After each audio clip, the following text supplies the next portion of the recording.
हमारे अच्छे व्यवहार के बावजूद हमें कुछ लोगों के साथ समस्या आने लगती है, ऐसा क्यों होता है महाराज जी? हमारा कोई पूर्व का जो पाप कर्म है वो हमको क्लेश दे रहा है।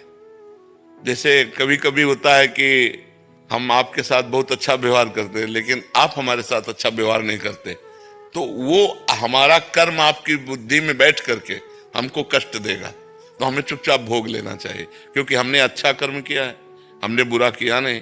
सामने वाला हमारे साथ जो बर्ताव नहीं करना चाहिए वो कर रहा है, तो वो बेचारा है। हमारा कर्म उसकी बुद्धि में बैठ करके है हमको कष्ट दिलाना चाहता है।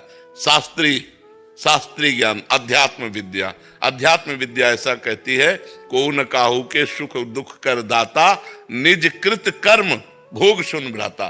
को किसी के सुख दुख देने वाला नहीं, हमारा कर्म ही हमको सुख और दुख देता है।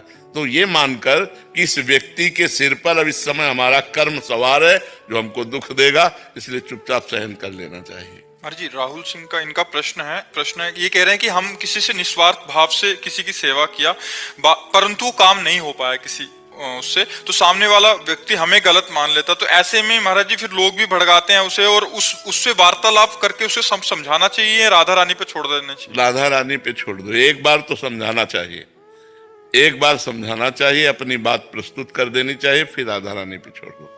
अगर आप निष्काम हो, सत्य मार्ग से चल रहे हो, तो आपको कोई बाल बांका नहीं कर सकता, ये भी बात समझो। आपको कोई नीचा नहीं दिखा सकता, वो नीचा दिखाने का प्रयास होगा लेकिन आपको नीचा नहीं दिखा देगा। यदि आप निष्काम भाव से सत्य भाव में चल रहे हो तो फिर परास्त नहीं हो सकते। आप संकट आ सकते हैं, भड़काते रहते हैं तो हाँ चीजें रुक जाती हैं, जो अच्छा कार्य कर रहे हैं वो भी रुक जाते हैं। हाँ, अपनी पेशगी कर देनी चाहिए, अपनी सफाई एक बार पेश कर देना चाहिए, इसके बाद भगवान पे छोड़ देना चाहिए।